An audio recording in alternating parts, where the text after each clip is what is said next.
Shut up and sit down.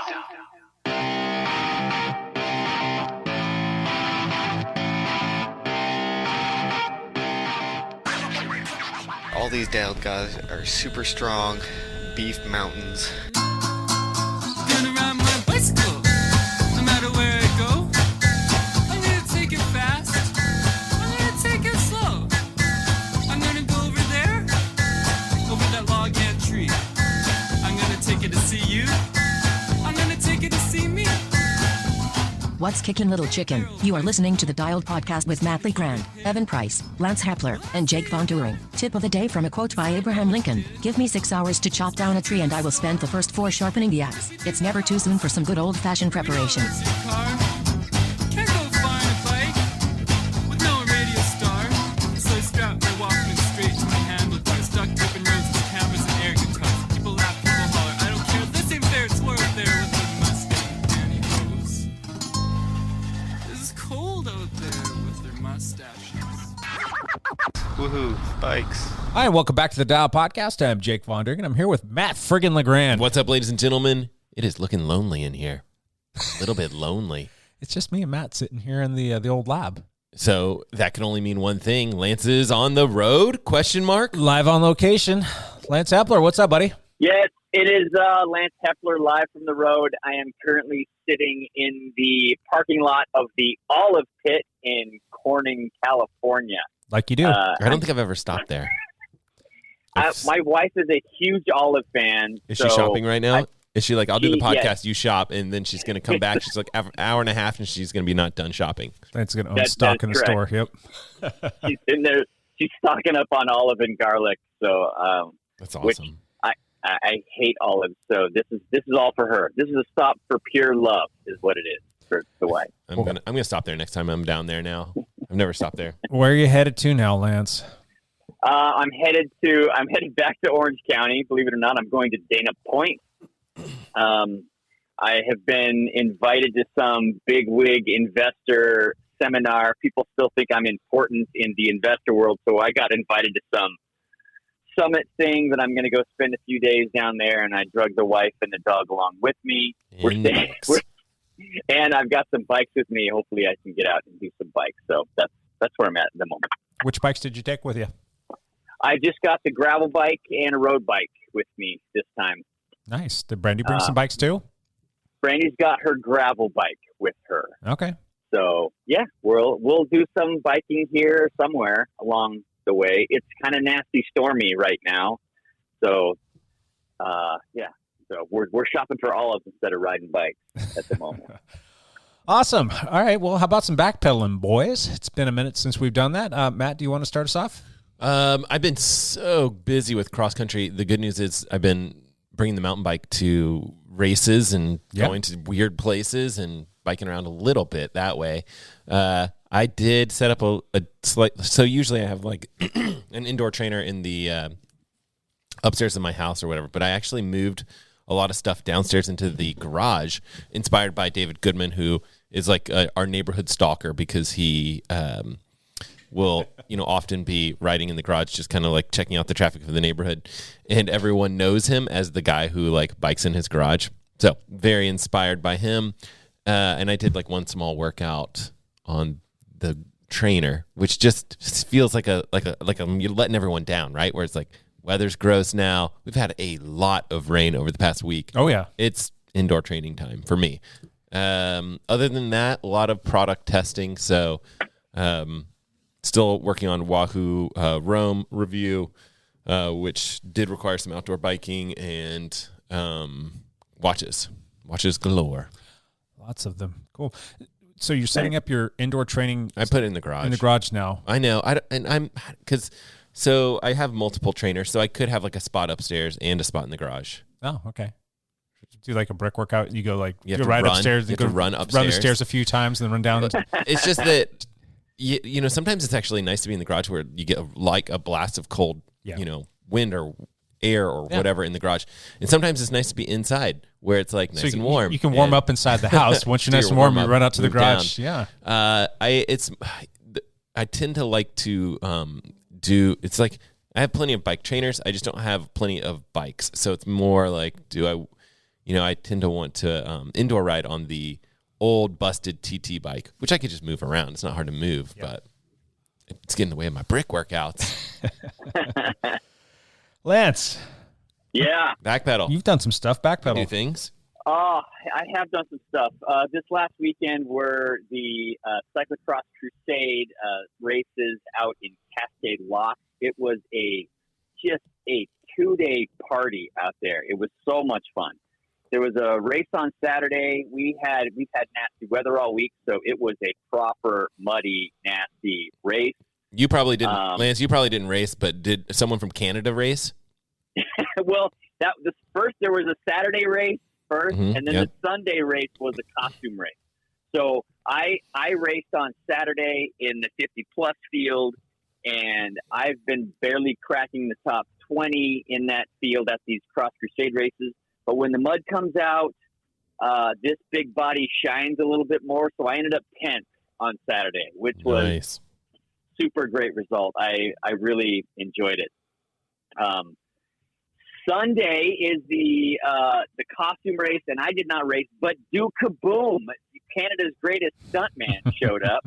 He looked good. He looked good that day too, man. I'll tell you that much.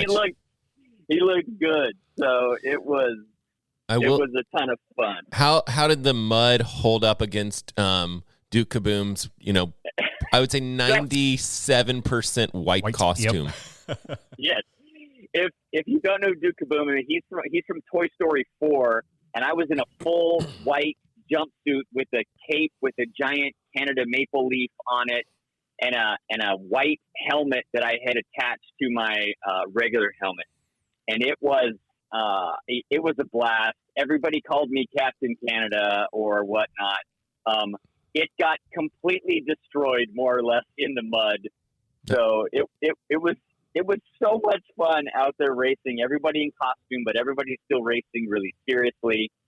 There was cartoon characters, and Captain Crunch was out there, and there was like the Black Knight from Monty Python, the Holy Grail, complete with missing an arm and blood spurting out of the stump, and he was racing with one hand. Friggin' hilarious.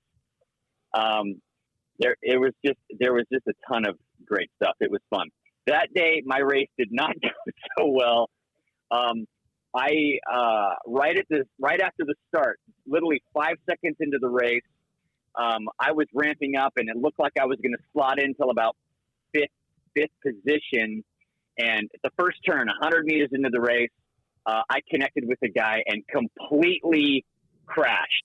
And took out the whole field behind me. Me and another guy connected. We both went down, going full sprint at the start, and I just held up the whole field behind me. So, and I think luckily I didn't get hurt at all, and the bike didn't get messed up at all. I don't think anybody got hurt or messed up, but I screwed up everybody's race, that's for sure.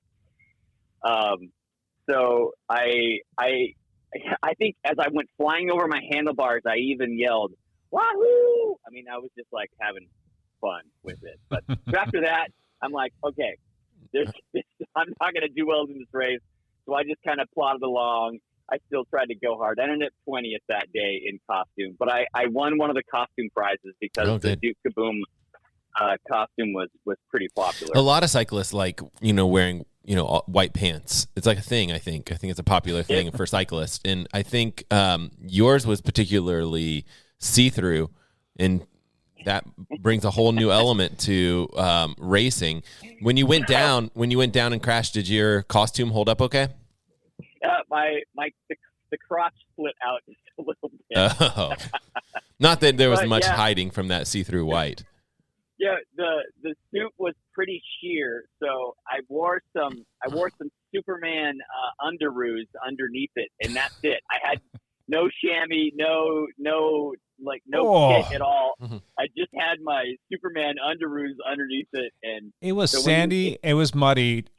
Was all the said sand and mud getting into the old nether region? I think my nether region has turned to leather because I didn't feel anything. I was totally fine. So It was just friggin' hilarious. People laughing at me. I'm running around. If I bent over right, you have to look at my Instagram. But if I bent over right, you could see that my underoos shining through the white sheer, and it said "Bam" right on my butt. Oh, so jeez. that was Okay. It was pretty freaking hilarious. Next question though. You did wash said outfit there, Mr. Kaboom, and you did wear said costume the next day on actual Halloween. Same protocol? No, not the same protocol. Yeah, I did go. I went out for pizza with my wife at Mod Pizza, and they were having like a discount if you had, a costume on. So I pulled the whole Duke Kaboom costume on and the whole bit, and walked into the store, and it was freaking hilarious because I got a discount on it. So it was all pretty funny. It's worth it for the worth it for the discount. It was worth it for the discount. So we had a good time. So, and tons of teammates out there, everybody racing, lots of people in costume. It was just a fun weekend to be out there racing. So, awesome. That's good. Yeah. Sounds like fun. Very cool. It was fun. My back pedal, I rode on the trainer. All right, moving on. That's it? Just trainer rides? It's just trainer rides. I'm just trying to get the old quad and hip and all that stuff to kind of settle itself back down, and I'm making some strides towards feeling better again. How are those early morning? I actually really enjoy those. They're going at 5:30 on 5:30 Tuesday, Thursday, or something? Just Thursdays. 5:30 in the morning. We've been rolling out and starting right at 5:30 sharp. Kind of sucks a little bit getting up early to go ride on the bike because, who wants to do that always? But once you kind of get into the habit of it, it's kind of invigorating. And you just get pedaling. I just tell myself, you could take a cup of coffee with you. That's what we're calling it now, coffee and kilojoules. Take a cup of coffee with you and sip it during the warm up, and then, you'll be fine. You get to drink your coffee and you're riding, and it's a nice hour and a half workout. You're done at 7 o'clock in the morning, go take a shower and get on your day. And man, you feel great for the rest of the day. It's awesome. It really feels good. So quite enjoying that. And then just doing all the normal other trainer rides and just trying to add on about 10, 15% volume each week now for the next couple of weeks and try and get back up to that 10 to 12 hour mark so that I can find my fitness that I seem to have lost. Good times. All right. Let's see here. No Evan Price today. No Evan Price. He's doing what's been up to? I know Cassie I saw did him. Ironman. Yeah, Cassie did Ironman, which is awesome. It's freaking awesome, yeah. I don't know what he's got his new coach, so that's keeping him busy. And he said, I think he told me that he's swimming a lot. Really? Yeah, he's swimming all of his sets are basically twice, at least 2 times what I'm doing for my swims. I mean, his swims are all over, 5K kind of distance. It's pretty ridiculous. Well, that's the one thing he needs to work on the most. It is. So it is. That kind of makes sense. I agree. Yep. I agree. Yeah, and I think it'll be good. And I think, give this a year or two or whatever and see how it goes. Now, he's probably just coaching him on the volume and the sets and what he's going to be doing. But does he have somebody actually working with him on his stroke as well, like a coach working with him on the technique end of things? Just I don't help know. him increase speed? Don't think it's... Or is it too I don't late think in it's life? easy to do that without someone being there. Yeah. So interesting. Cool. Well, we'll have to get him back in here with us soon. Yeah, I know that we're doing this on a Tuesday, recording on a Tuesday. We post on Wednesday, and I think that Tuesdays don't work for him. Usually we can kind of catch him on a Monday, but yeah. Yep. Well, this is going to be a Tuesday that's going to come out on a Tuesday. Oh, okay. It's the same day turnaround. Yeah, There's quality dialed cycling podcast. There's a reason for that. It's November 1st. So it's going to have to tie into this whole topic that we've got going on today. November 1st. We'll get to that in a minute, though. But, hey. Champ Bailey, top 5 here. Champ, are you on the road? Are you down at the Olive Pit or Olive Garden or wherever? Olive Garden. I'm Champ Bailey at the Olive Garden. I'm at the Olive Pit still with Brandy. She has come back with a whole. She walked out with a whole box of olives and crap that I will never touch. Nice. So, how can you be vegan and not like olives, or at least have them in? I kind of like olives. They're awesome. My wife hates them. That's a good question. I can't explain that. I don't do olives or peppers. So. How about Mod Pizza? But I do olive oil. How about your Mod Pizza intake? How's that? Pretty good. Yeah. The Mod Pizza. You can. I always go there and get all the vegetables, and I don't get cheese on it, and it's actually really, really quite tasty. So, if you say so. I'm happy about that. Yeah, exactly. Hey, Champ, what's going on, dude? So, Champ Bailey is here, kind of. There isn't a whole bunch of stuff happening. Other than cyclocross season is in full swing. There's been several World Cup cyclocross races that have happened. The first two were in the U.S. We talked about those before, but now they're back in Europe. There was a race in Czechoslovakia or the Czech Republic. I'm not being politically correct there because I don't know exactly what the country's called anymore. But a race happened there. Ellie Easterbit has kind of been cleaning up on most of these races. Our own Claire Hansinger did head over to Europe to do some racing. Did not do the World Cups initially. She went to a couple races in France because the travel schedule was kind of hectic to make it to the races in Czechoslovakia. She went to some races in France instead first, and she won both of them, which was really cool to see. A lot of the World Cup, the big World Cup people were not at the France race, but she did do very well. This weekend they had the big the Koppenberg cyclocross race in Belgium that goes up the Koppenberg climb. I think that is in one of the monuments in road cycling, but they included in a cyclocross race last year.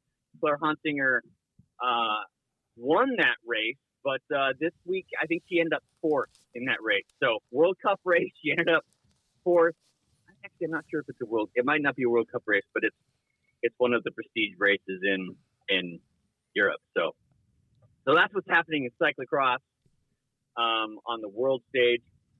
And locally, our Cross Crusade races, the first Mud Day race was won by our own Carl Decker. Nice. He didn't get that much of a hot start, but he ended up tracking down the youngsters who were in the field. There's a 21-year-old and a 19-year-old that are really good, Tanner Westcott and Max Lawson, I think his name. But he tracked him down and ended up winning.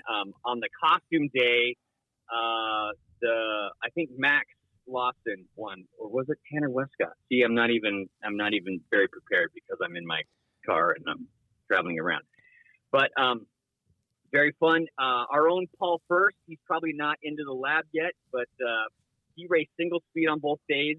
He took third in the single speed race on Saturday, but on Sunday, in a full cow costume, complete with the udders dangling off his chest, he ended up winning the single speed race. That was a big race too. I think there was 60 or 70 people in that race. There was 60 or 70 people. He got off the front with Jeremy Russell, who has been winning all the races, and with Robert Cummings, who has been the bridesmaid at almost every one of these races. He's ended up second in a lot of these races, but he ended up getting around both of them right at the very end and ended up winning the single speed race. So that was super exciting to watch. So that was very fun. I'm really proud of Paul. He's been putting in good hard work, and he's just talented and keeps getting faster. And it's fun to see him, trying his hand at something, because he dabbled in the single speed a little bit last year, but he's generally kind of keyed in on doing the 1-2 race. And for him to kind of put a little bit more effort into the single speed stuff and actually do well, and then come out and win against some really heavy hitters, that's fantastic. Plus, he was wearing a cow costume. Come on now. Plus, he was in a cow costume. Yeah. It was awesome. Yeah, Robert was wearing a Speedo, if I'm not mistaken, and that was it. Robert just had a Speedo on, and Jeremy Russell, almost everybody was in costume, which is really, it's really cool to see that you show up, and if you're not in some kind of costume, you kind of feel left out, and you're getting heckled if you're not in some kind of costume. But so that's cool. It was a ton of fun. Any other news out there? On the world stage, there's not a whole lot. Got a couple bits of information. Did you see that Sonny Cabrelli was forced to retire? Now, he had some heart trouble this last year, didn't he? He did. He passed out. I can't remember which race it was. It was a bigger race. Completely passed out, was unconscious, and they had to revive him to some extent and go into the hospital. And it turns out he's got a really serious heart condition. And they've come to the point now where they had to put a pacemaker in there, and he's been forced to hang him up if he wants to not have any kind of ill effects, or worse yet, die. So that's kind of a sad thing, because he's a talented cyclist. Remind me, did he win? He won either Paris-Roubaix. Did he win Paris-Roubaix? I think it was, last year? Yeah. So, that's too bad to see. He's the Italian cyclist and a good guy. So yeah, he was just one of those guys that had a lot of pop, and he's not a GC guy, but he's got one of those, I don't know, like Rollier kind of feels about him. Like he can really get after it, and he can keep up like on the one day stuff, kind of like what you would envision Wout to be, even though Wout's kind of he's not human.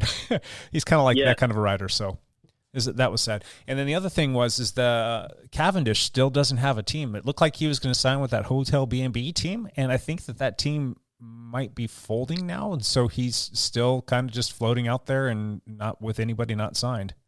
Yeah, there's a big giant question mark with Cavendish still, because they had a press conference plan to announce him joining the team, and then they scrapped the whole press conference, and so now there's all this speculation that the team might be folding. It might not, but Cavendish isn't really set yet. He is still feeling good and hoping to break the great Eddie Merckx's record for wins in the Tour de France. So he's hoping to get on a team that can get him to the Tour de France, and he can win another stage or two and break that record. So, gotcha. Is there any speculation out there who this team might be? No. That's I listened to Lance Armstrong, the Move podcast, and usually his director Johan Verneel has quite a bit of information. Plus, they're all friends with Cavendish, and they weren't quite sure what was happening there yet. Just that they hope he gets on a team, because they think he's just going to break the record as soon as he gets on a team. So, but I don't know yet. Yeah. Well, you have to think that wherever he lands, they're going to get a lot of publicity. Granted, it's not going to come with a small price tag. I'm sure he's going to command quite a bit of money, but I don't know, it should be interesting. It should be interesting, yes. Not too keen on seeing the man win, but hey, records are meant to be broken, I guess. That's true. Yes, that's right. Cool. All right. Well, let's. What, you can say something? Other than that, I don't have anything else. There was. I hate to do this, but there was another Come on, Lance. championship. There was the 70.3 triathlon world championship. This is a triathlon podcast. We have to talk about it. Yeah. So go ahead, Matt. Tell us what happened there. So 70.3 World Championships for triathlon, half Ironman triathlon championships was in St. George, Utah. And on the guy's side, Christian Blumenfeld beat out. It looked like it kind of was a battle between him and Ben Canute for a lot of the day. Gustav Eden, who is the guy that won the full championships, it was only a couple weeks ago. He ended up dropping out. I don't know why. I haven't heard any details about that. I'm sure someone knows. On the women's side, again, I didn't get to see any of these races because I was actually doing all kinds of cross-country coaching stuff. On the women's side, Taylor Nibbs, Taylor Nibbs won. And they actually did these on separate days. I would think maybe one was Friday, one was Saturday. I'm not sure. Someone will tell us. And this is what we need Evan for as well. I think maybe Lucy Charles was out front for a while, and then on the run, maybe Taylor Nibbs came in for victory. Paula Finlay, who's a Bend resident and Eric Lagerstrom's partner, she ended up getting second. Oh, wow. So I think she kind of came from behind, run through the field kind of situation. And so 70.3 World Championships, triathlon. Those two seem like a really nice couple. Yeah, they're cool. They nice. They made a really nice donation to our juniors program. I don't know if you knew that or not. I did not know that. Yeah, they gave a bunch of product and goods and gear and all kinds of like used and new stuff that they just didn't want anymore, and they donated it to our junior squad, which was pretty awesome. Did they say this is from TTL or this is just from Eric and Paula? From Eric and Paula, yeah. So that's really cool. Yeah, they got a bunch of. That's fantastic. Got a bunch of stuff, and the kids were able to pick and choose stuff that worked for them and stuff that wasn't going to work for them. They were able to, find a buyer for it for a really good price, and then the monies went back into the juniors program. So I wonder if we could meet up with those two at some point. Have them come meet the juniors or do some sort of workout with the juniors team or something like that, because they're good athletes and good people, and of course they do YouTube stuff and film things with Eric, and it's kind of fun. Yeah, that'd be fun. Cool. Anything else, Champ? Nope. Champ is done. especially after having to listen to triathlon talk. Gotcha. I love every minute of it. Awesome. All right. Well, next week we're going to do a Patreon drawing, another one of those Patreon drawings. But I did want to just reach out and say thank you to newest and latest, greatest Patreon person, whatever you want to call him, Patreon, I guess. Aaron Baraf is a new Patreon for the show, and we wanted to thank him. If anybody else is interested in being a Patreon, go to dialpodcast.com, click on the Patreon link there, and go and pick something that works best for you. And we greatly do appreciate that. So thank you. All righty then. I think that's everything else. So it's time for topic, right? Good?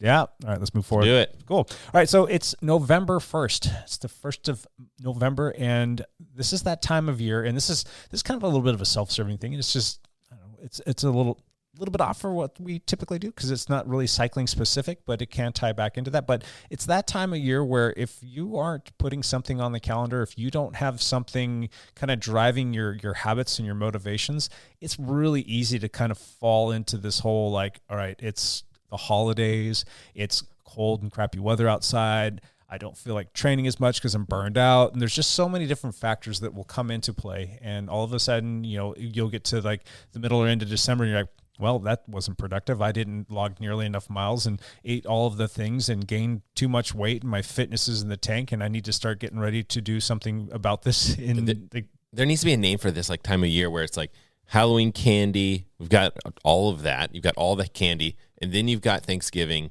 You got holiday stuff, all this stuff. And then Christmas and more drinking and parties and all that thing. There needs to be some sort of like stretchy pants name for the whole like whatever this is, like 2 months that we have going on here for sure, because it goes into like even New Year's, get a little bit of New Year's, for sure. Lance is pouring vodka down everybody's throat. I know it's mostly Lance's fault, but it's my fault. It's the holiday 15. It's stretchy pants holiday 15. Holiday 15. Yeah, going back to Halloween was last night. Real quick, did your kids go out and go trick-or-treating? It was pouring rain. I'm sure that they did at Leicester Street, but did they go beyond that? Oh yeah. I went out too, man. I was out there.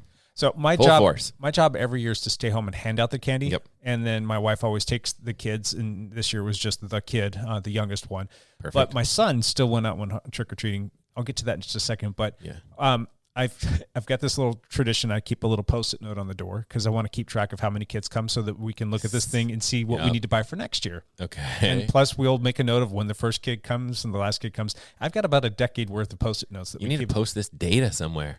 I could. David Goodman will chime in with his data as well because he was like, I went to we saved his house basically for last on the way home, and he was like, I just noticed he had this like a little iPhone app, and he was like counter kind of thing. Oh, really? Had, I don't know, had 72 or something. I like my little tangible Post-it notes, but Anyway, long story short, like we usually get anywhere from 35 to 50 kids on a light year to a heavy year. You're kind of on the only outlier would be the COVID year. We only had 17 kids that year. Okay. Last night it poured rain, and I'm like, oh, how's this going to go? Wasn't good. We only had 20 kids come last night. And we've actually got a little bit of a reputation now because we hand out full-size candy bars. Got a rep. And the kids, 2 different kids came, and they're like, oh, I remember you from last year. This is the house guys. They're the ones who give out the full candy bar. And they were all stoked. And so because they said that, I gave them 2 candy bars. I'm coming to your house. We had tons of these full-size candy bars. You just get them at Costco, and it's a lot less expensive there. And anyway, long story short, only 20 kids showed up. Now we've got all these giant-sized candy bars in our house, and let's hide them in Lance's van. There you go. Yeah, but that's gonna like play a part. They would get eaten if they hid here. That's not. Thanks a lot, Matt. You're not be looking out for me. And that's part of the thing. They're vegan. They're vegan, Lance. Yeah, you want to get rid of that stuff so you don't end up eating it. And it's just that time of year where you potentially could lose a little bit of self-control. You're like, yeah, why not? It sounds good as comfort food for when it's crappy weather out. Yeah. And then the other part of the story is my son. My son went out last night. He is in 8th grade. He's 13 years old. He went out with a couple of his buddies. They know how to do it. They covered 7 miles on foot. Oh, that's 7 miles. They tracked it. He said that they went 7 miles, and they started like, I don't know, it was like 5 or 5:15, and they got home at like 8:30 at night, and they were just running from house to house to house to house. He went with his buddies. They had a pillowcase. Yep. He filled the pillowcase was halfway full. Oh, I was going to say, did he bring it home, empty the pillowcase, and go back out? No. They started in one place, and they just carpeted all of the neighborhoods. He just bounced from hood to hood to hood and never got in a car and just ran everywhere and went to all the houses. He brought home more candy than I've ever seen before. He dumped it out on the living room floor. And I just looked at that. I'm like, my God, B, that is so much candy there. So, and if he only had a bike, if he knew someone that that sold bikes and he could get a bike, he could travel more than 7 miles to be his warm up. There you go. Like you roll up to the front door on your bike and knock on. Yeah, I'm a cyclist. Yeah, there you go. Ring your bell at him or something like that. But anyway, he's got all that candy that he brought in the house. And then my youngest went out and she did some trick or treating as well. Yeah. So we've got these mounds of candy. So I need to make all this candy go away. Yeah. So anyway, that's kind of a part of the problem. And this is going to kick off that time of year where all of a sudden you've got all this crap, this candy, all this stuff, this sugar in your house that you don't need. And there's just so many other little things. So I wanted to go through a list of things.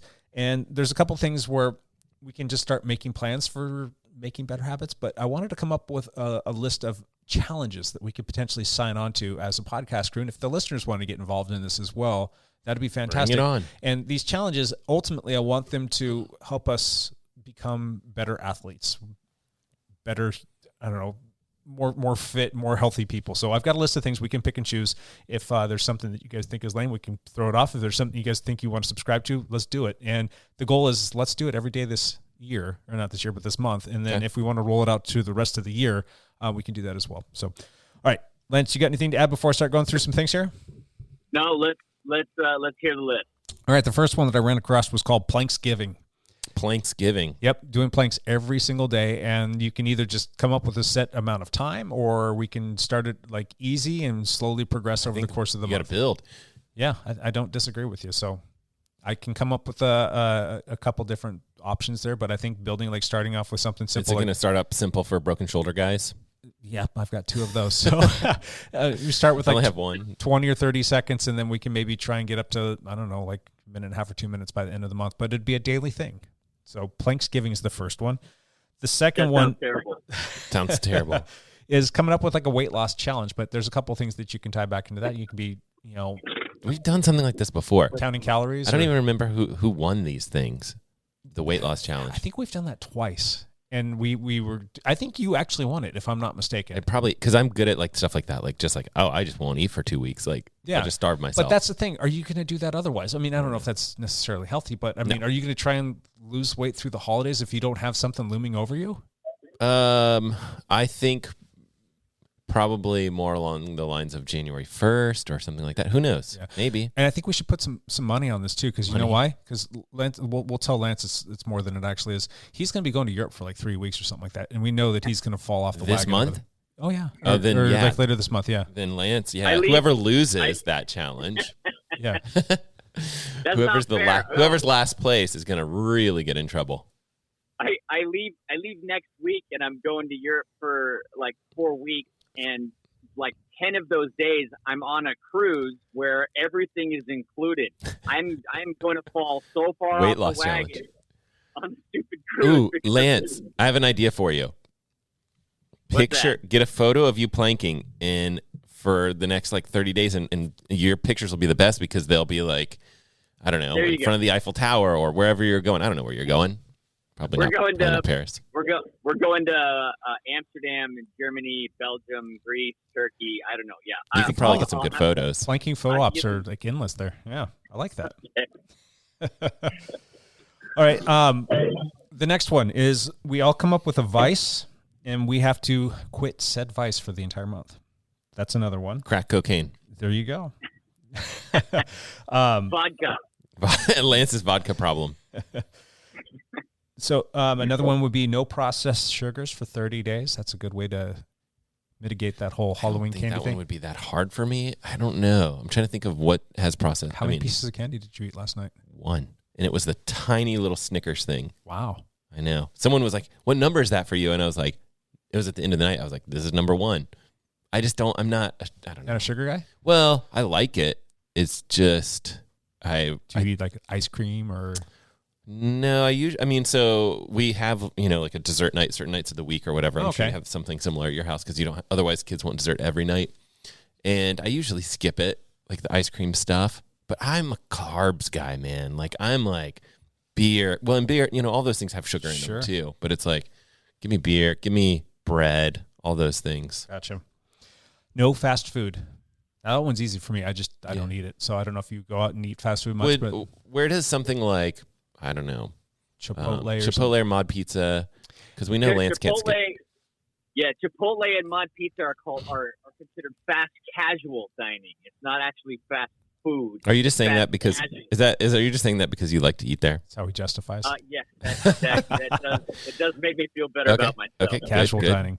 I would agree that those would be okay, but I'm thinking more like your McDonald's, your Burger Kings, your Taco Bells, things of that nature.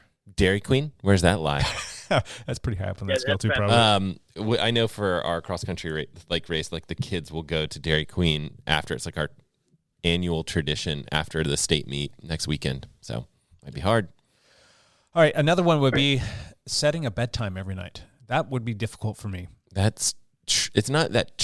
Well, I mean, the tricky thing for me is the fact that we're putting kids to bed, and that fluctuates a lot.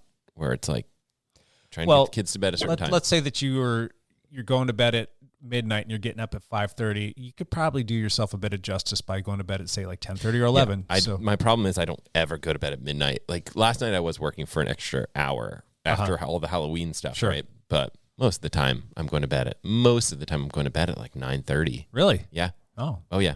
I go to bed pretty early. Old man Legrand over here. Oh man, I could easily so if we're putting the kids to bed at 8:30 because I have little kids, I will fall asleep with them every night. I can go to bed anytime. Right now. Find me a pillow.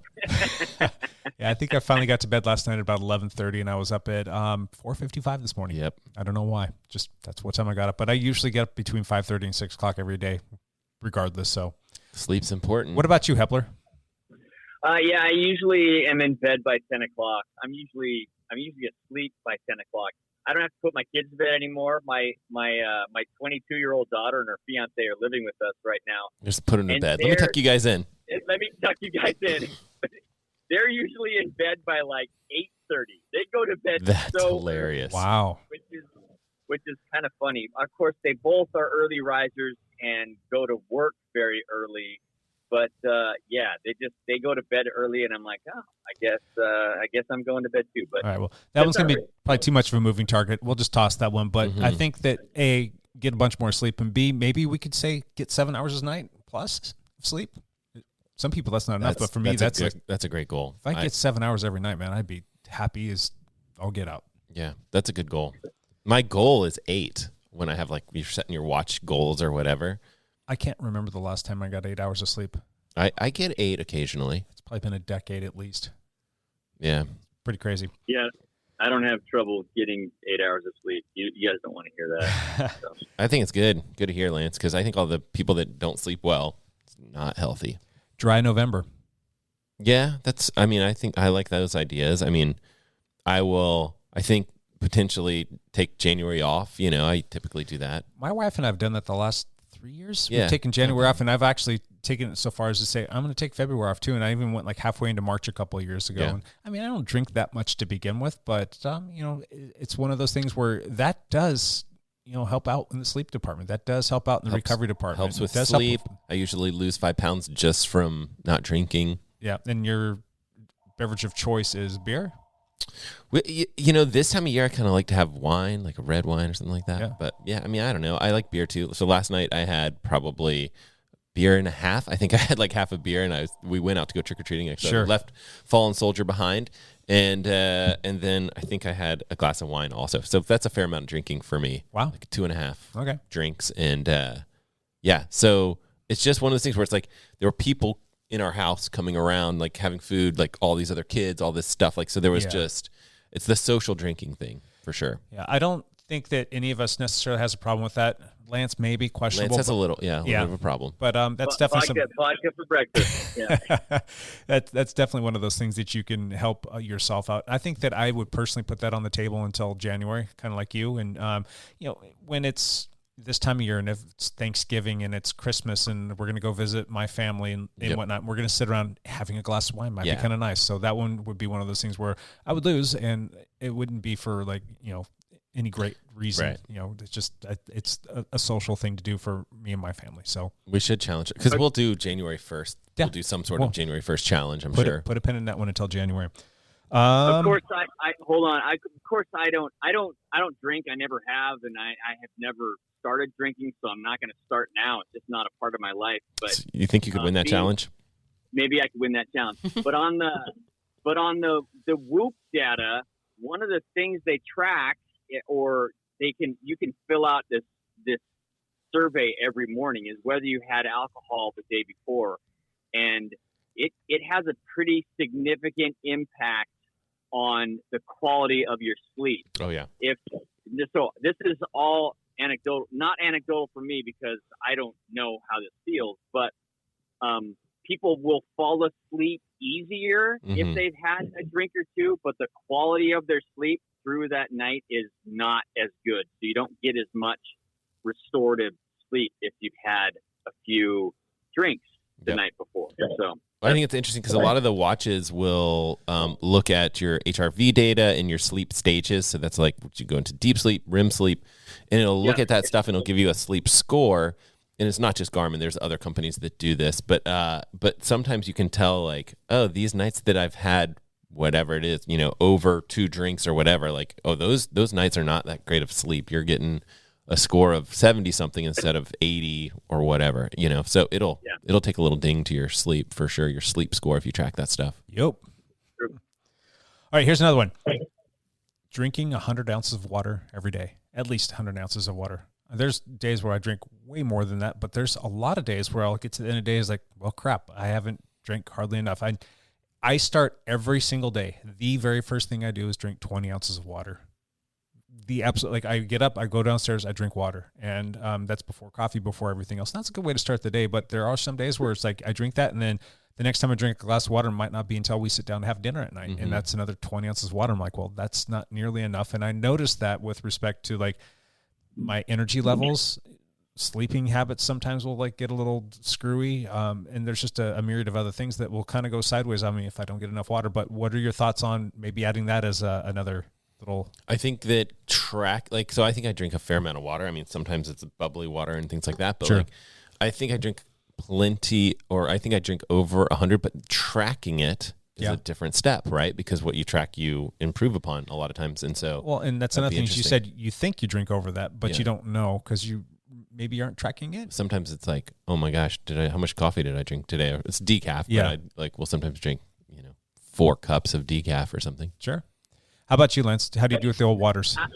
I don't do that well drinking water. I've never tracked it. I've never kept track of it.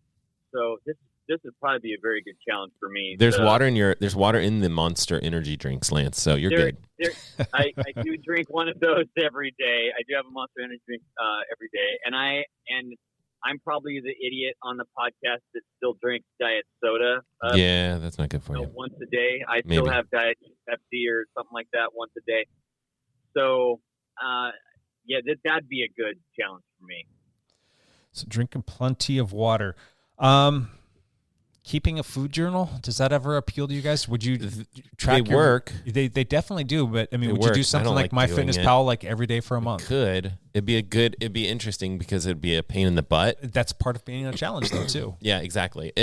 I hate when like food doesn't fit into, because here's the thing. It's almost like, oh, if you grab this pre-canned thing, it's easy to find on the list. It's just like all the things that I try to, I don't know. We tend to eat try to eat less processed food and stuff like that, which means do we have to measure this thing? Like, how much rice is this really? How much salmon am I really like? I hate to measure my food and all that stuff. I find that annoying. Do you find that you're kind of a creature of habit in terms of like you generally on the whole, we'll say 80 or 90% of the time are eating kind of the same things pretty consistently, and then you're just kind of dabbling different. Is it always something different? There's a lot of variety, and my wife likes to cook.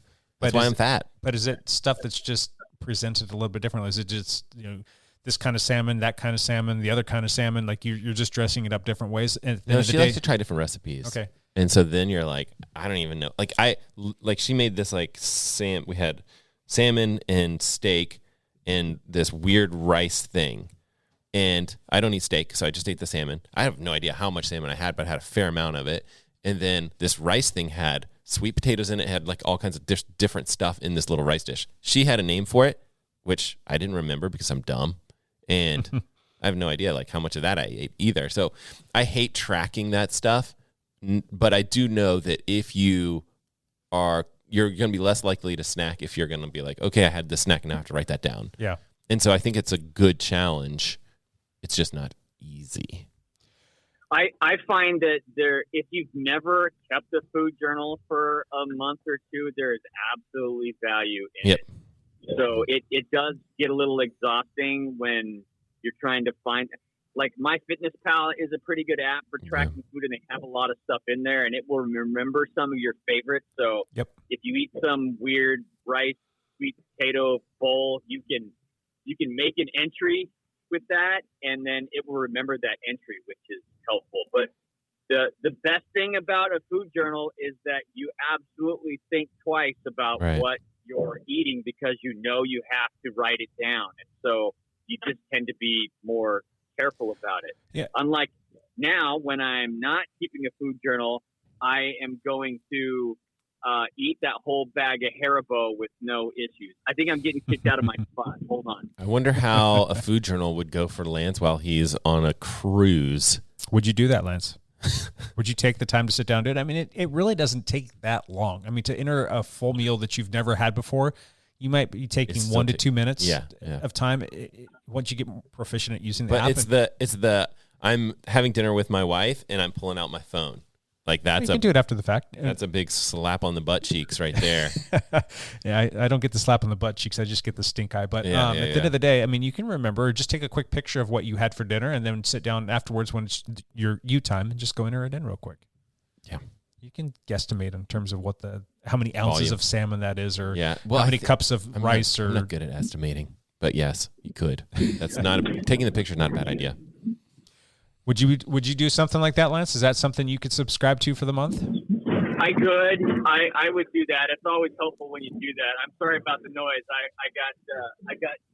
I was poaching on some land to find a quiet spot, and I just got kicked out. So that's what happens sometimes. Get off my lawn, Hepler. Yeah, I'm getting kicked out. You know, another cool thing about the MyFitnessPal too is, if I'm not mistaken, I believe we can connect with each other. Be friends on there. We can kind of see what each other's doing and kind of poke and prod. And I believe that you can track fluid intake there as well now. Oh, really? So you can see both water and whatever your caloric consumption was for the day. I have it, and it sends me alerts. You've never entered any food here. I know, because I don't like you. That's funny. Fitness. So we'll put that down there as a strong maybe. A couple other 30-day challenge things were things like an ab challenge. So doing like a whole ab routine. That'd be cool. Yep. So you could do that in conjunction with maybe the planks, as well as a squat challenge, or people do the push-up challenges too. I don't know if I could do that. I don't even know if I could do a full push-up right now. Push-ups are weird because it's like the one exercise I can't do after my bike shoulder crash thing. Like I can swim, but it's like. Have you tried? Oh yeah. Oh, I try all the time. Oh, you do? Oh, yeah. Well, so for cross country, we do lots of push-ups and things like that, and I try all the time, and I can do 10 safely, and it's like a weird pinch in my shoulder, and it has to do something with the position of push-ups. If anyone is listening and they're like physical therapist, they'll be like, oh yeah, that's the rotor strap piece, blah, blah, blah. Flex capacitor. Yeah, they'll give the technical term for why I can't do push-ups, but it is what it is. And it kind of stinks because like sometimes kids will come in late to practice. I'll be like, you got to do push-ups. And then here, lo and behold, it's like, oh, when Coach LeGrand tries to do push-ups, he can't. And I used kids are giving you a little crap about that. And it's weird too, because it's like, well, it's just one of those things where it's not that I loved push-ups, whatever it is, 4 years ago. I didn't, but I could do them, and I could do 50, right? Sure. But now it's like, I can't do 10. Like that just irks me that I can't do something. Yeah. So I used to be able to do them for days. What about something like a burpee? Could you do a burpee? I can, but burpees are I can do a select few of them, because our like circuit thing has like, you do 5 burpees at this one station for cross country, and I can do that. It's just not great. It's ugly, but it's an ugly burpee. You can do it. Okay. Lance, you still there? I'm still here. I just had to move, and then there's a giant rainstorm. So. Oh man, I hope you don't have to drive through the rain, dude. That's why I've stopped. Yeah. I don't have to drive through the rain.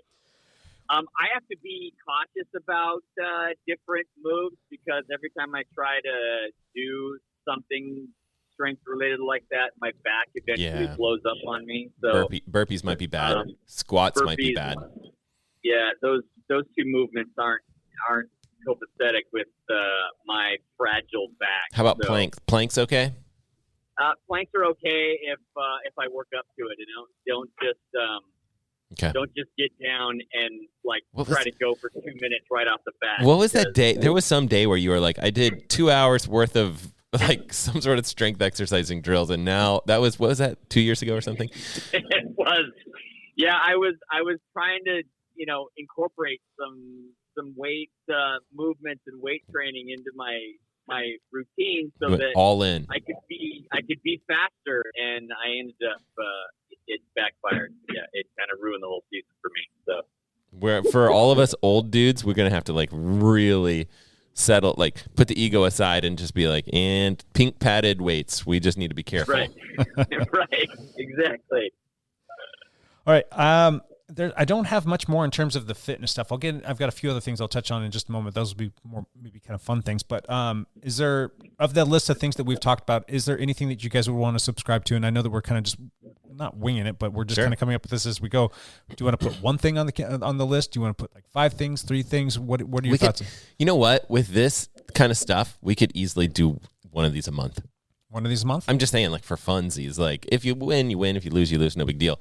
But I like the plank challenge idea. That wouldn't have to be this month necessarily. I'm doing it this month. We're starting today, buddy. Okay, I know, but I'm just saying, if we don't, I think we should just basically have a challenge each month. Okay, because why not? I mean, if it's March or something like that, and we're doing a no drinking challenge for the month, whatever it is. That's fine if you don't win or whatever. But I don't think we should try and do 12 of these in the same month. No, that's way too much. When we could do one each month and make it more fun for our podcast and our listeners. And if some things stick and you keep doing them, then all the better. But the whole guiding principle behind doing this right now is to start creating some good habits through a kind of tough year. Yeah. Your sweatpants. The sweatpants. Months. Keep the stretchy pants close, guys. One other thing that we can put on this list, too, that I would definitely benefit from would be stretching. I do need to work on some stretching in my hip girdle area. That's definitely another thing that we could probably say, hey, spend 5 minutes stretching. Something along those lines I think would be good value for me and probably for you guys, too. Yep. So going back to this, Lance is saying that he's out on the burpees and the push-ups and all that other stuff, which is fine. But Lance, are you good on the plank challenge? I'll do the no drinking challenge. I think I'm up for that one. That's gonna be tough, especially on the booze cruise you're going on. The booze cruise. Booze cruise I'm going on. There is alcohol included, so I'm not taking advantage of that. Yeah, you're leaving money on the table, man. Well, I am leaving money on the table there. I like the water challenge and the food journal. I like those 2 things. So, and the planks. And Brandy said that she wants to join as well. Are we inviting our wives? Absolutely. Wives and anyone else that listens to the podcast. I'm thinking that we set up the whole MyFitnessPal. We can share our accounts with each other. Would you be open to sharing that with listeners, or do you want to just try and keep that a little bit more private? Maybe. I mean, it depends. I don't know if I want to share it with my whole. Open book. Maybe we can post some screenshots or something like that on the Facebook account and share it that way, and then we'll let everybody just follow Lance, and Lance can tell everybody how we're doing. You'll all see how much candy I eat. It's a problem. I've got a problem. All right, so those 3 things I think is a good start. Keeping a food journal, 100 ounces of water every day, and planksgiving. So we can definitely do those things, and then like Matt said, we can add and subtract other things as we go through the different months. I think that could be a lot of fun. Now, I wanted to move on to one other thing that we can do. So we'll call that good for the month of November. We're going to do those 3 things, but I wanted to do something else that might challenge us in a different way, just to be a little bit more fun. We've done the whole dialed 100 where we did 100 days of consecutive writing. That's fun. I don't know if we necessarily need to do 30 days of writing in November, but something to maybe draw a little bit of awareness to cycling would be post something cycling related on a daily basis. It could be a picture of your bike. It could be talking about maybe the different laws of how cyclists are supposed to interact on the roads, or maybe some trail etiquette, but just post something cycling related every single day to bring awareness to cycling and maybe get some people interested and maybe educate a few folks along the way. What do you guys think about something like that? That's a great idea. I think I post a lot of cycling content already, but adding some stuff for a little more awareness would probably be a good idea too. So I like that. You know, if Lance posted something like, dude, that is great knowledge, we should be sharing that with everybody. I think that would be a perfect opportunity for, you know, if somebody's following Dr. Hep on Instagram to, you know, share that to their story for the day. And it's just a way for us to kind of propagate out their information to folks so that they can, you know, get more in tune with what's going on in the cycling community and to learn a few things. So I'd love to see our podcast try and do something on a daily basis, and we'll post it up on the podcast Instagram account. And if it's something that Lance posts up and he wants to do, and I'll share it, or Matt does something I could share, I mean, that'd be fantastic. If I do something on my personal that we can share there, I'd love to be able to push some information out on the old Instagram feed. Sounds like a good idea. idea. Like it. That's something fun. Is there anything that you guys want to do this month? Anything else? Post more videos to YouTube. Keep posting. Drink more vodka. Vodka. Keep your vodka intake high. More Duke Kaboom videos.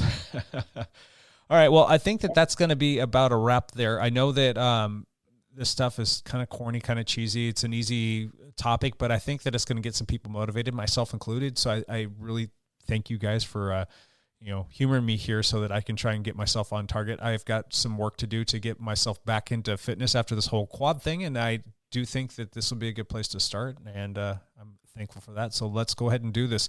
Are you going to do the whole, like, what you're thankful for every single day this month, Lance? I could do that. Yeah. I'll try to jump on the plan and we'll see what happens. Cool. All right. We've got other things to move on to. Appreciate that. Let's do one last thing here. Matt, you want to start us off per usual?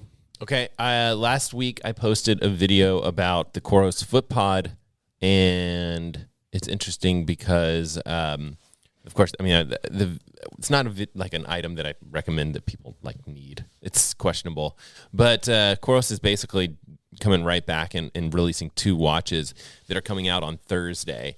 And I'm planning fisting it over here with 2 watches on. I'm planning on posting a review of that on Thursday if I can get my butt in gear and get a video posted. And I also suggested that I would get a Wahoo Roam video out, and I have footage and things like that. I just need to figure out what I'm going to say about it.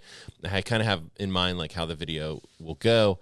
But that's another video that could come out on Friday, or that's probably too much because I'm probably going out of state, but maybe early next week. Soon, I promise, Wahoo Roam version 2. It's a great computer. It's a great device. I would say it's a very incremental update. I wouldn't say it is a, massive change to what they've done in the past. Gotcha. You've got 2 watches on right now. You've got one on your right wrist. It's white with a gold bezel and like a salmon colored wristband. That's the Coros, correct? Are they the exact same watch, or is it 2 different? Tune in on Thursday, okay, and find out what I might have been wearing. Yeah. So aren't announced yet? They're not announced yet. Oh, oops. Well, the green one, we'll just call it that one. That one, yeah, the green one. Nice. Yeah. Okay. Kind of like that. That's got a sharp look to it. So cool. And then that wristband, is that Velcro? You'll tune in on Thursday, and you will find out. You're killing me, Smalls. And just one other quick question for you, too. When you do these YouTube videos, your average videos, what, about 10 minutes, 12 minutes? Yeah, somewhere there. How much time goes into starting or doing a 10 to 12 minute video from start to finish? And Matt's pretty refined at this. He's got it down to a science. So some are... Obviously, you're going to do a lot more editing in some of them, on average. When I get a product like 2 days before it's released or a day before it's released, which is seriously what happens sometimes, I literally can't put that much time into it because there's just not enough time to do it. And so it's like, you do need to, I don't want to post anything that I haven't actually run with or worn for a while, or, a lot of times it's like, I'd like to be able to swim, bike, and run with it, which does take time. So there's the activity part of it. And then there's writing what I want to say. And that is probably the most, that or the editing. Take the most time. Sitting down in front of the camera, I usually say it takes me an hour, but sometimes it's less to get out 10 minutes worth of talk. So maybe that's a good kind of rule of thumb of hey, for, a 10-minute video, when you're talking, you're going to need an hour. Mm-hmm. And a lot of that's I need to set up lights and all this stuff or whatever. Sure. But mostly it's if I know what I'm going to say, I can pretty much knock it out. And it's more like 30 minutes than an hour. Gotcha. But, yeah. So, then the editing is another... It can be 3 or 4 hours of editing. Yeah. Yeah. It's pretty crazy. What would you say that your exchange ratio is for every minute that your video is long? It takes you this long, total time wise. The whole process. Like, are you like? It's very different. An hour for every minute. When I want to build, like when I want to make something really cool, like there's a big release like Apple Watch or whatever. Well, like for example, I did an unboxing video that was really short of the Apple Watch, and I did some interesting stuff with that particular video. That took a long time per minute, right? Yeah. Like maybe the video itself is 2 minutes, and it probably took me 10 hours, not maybe less than 10 hours. Maybe it was like 6 hours. It took me a long time to make that. Whereas, other videos are significantly different than that. But on average, you could probably say for an hour's worth of work for every 2 minutes of video, and probably somewhere in that average. And I think that better YouTubers do a better job than that. They're like, I can put out a lot more content if it's not perfect, and I just like get it out. How many of those people have an editor though? There's that's some becoming of them more and more prevalent. I think some of them do, and a lot of them don't. Like, I'm friends with all these guys, and most of them don't have an editor, and they just know how to be like, let's crank out stuff. So it's something that I think is a flaw with the way I do things. And I think that's okay. I'm just rolling with it. It's not a flaw because you enjoy doing it, though, I enjoy doing it. I love doing it. Sometimes I'm sure you feel the pressure of like, all right, I have to do this. I've kind of created this. This is my job. This is my role. People are expecting me to do it. Yeah. And it's probably more pressure from you than anything else. But I don't know. It's fun to sit down and be creative. It's fun to kind of be able to play with things that make you happy and excited, right? And to kind of be able to put something out there to people, and then to see people viewing it and giving you good positive feedback. That's just reaffirming, like, I'm doing something that I love, and people are enjoying it, and this is just a win-win situation. Yeah, there's definitely parts of it that are very creative and very enjoyable, and that's kind of why I do it, right? I mean, it's super fun, and people are always like, oh, you do YouTube videos? And I'm like, yeah, it's really fun. Like, I enjoy making all of these videos. I do put pressure on myself, which is probably not great, but yeah. And one of the things that you do as well, and I don't mean to like continue to go on here if you don't want to talk about this, you encourage people to do their own videos, to put stuff out there, to be creative, to try doing this kind of stuff, be a YouTuber. And that, I think so, because it's been a good experience for me. Yeah. I think the things that are like, you'll get negative comments. You'll get people that are like, I think people don't do it because they're worried that people are, they're going to get a ton of views and people are going to just be like, and just blast you. Yeah. And yes, that will happen, but probably after a year or two of you posting videos. It's like the first year or whatever of you posting videos. Like, don't expect, 100,000 views. Like, just mostly it's going to be you and your mom watching this, video that you sent it off to all your friends, and half of them watched it. And it's like, no one watches these videos when you start. It's like you just slowly build an audience. So. Yep, they come back for more because they like you. If they like you, yeah. Cool. Thank you. Well, we appreciate what you do. Mr. Hepler, what you got? One last thing, bud. This weekend is the cyclocross Obra State Championship. It almost didn't happen this year, but Eric Tonkin from Selwood Cycle was able to get the same venue that we had last year down at Oaks Park, Bridge City Cross. So the cyclocross state championships will happen this Saturday and Sunday. Nice. Will you be there? Will you be back for that? I will not be back for that. Matter of fact, my cross season is done now because I'm gone. You celebrate with vodka. Yeah, so it's vodka time. When are you coming back? When are you going to head north? I won't be. Well, I'll be back on Sunday. But then I'm only home for like 5 days, and then I'm gone till like the middle of December. Okay. So fun. But yeah, so come out and race your bike. It should be fun. Bridge City is a great venue. Oh, it's at Oaks Park, right near downtown, in the Selwood area. So it's kind of cool. Gotcha. That's it.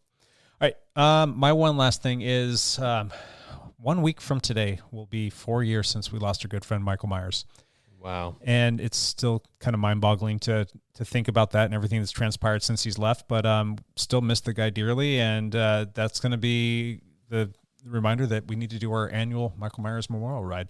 It will be not on the anniversary of his passing, and it won't be before. I would generally try and do it before, but because of what Lance just said, because that's a 2-day big cyclocross thing, and we know a lot of people were very close to Michael, we decided to push it out one more week. So we're on the 12th of November.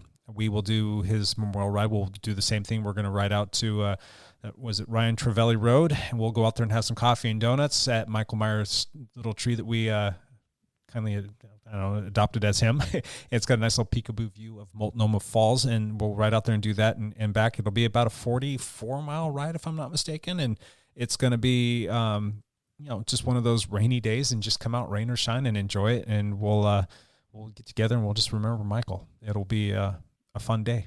If you ask me. If anybody wants to join us, it's posted up on the Dialed Cycling Strava Club. All are welcome, and come out there. Even if you want to just come out for a bicycle ride or meet some people or come out for a workout, be happy to have you, and we'll give you some donuts too. We'll bring out some Dot donuts. Those were some of Michael's favorites, and we'll get that done. What about your sugar challenge? We didn't put that on the list though, but I will have to log it into, I guess, my MyFitnessPal. So, yep, kind of excited about that.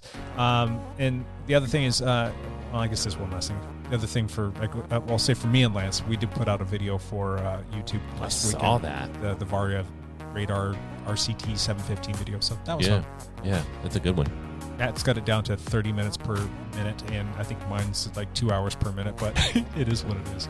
We'll get better with that over the course of time. I've been trying to dabble with the video editing stuff just to get more proficient. So hopefully we put out some more videos. Cool. Anything else, guys? That's good. Awesome. We will be back next week with another one of these. Till then, bye for now.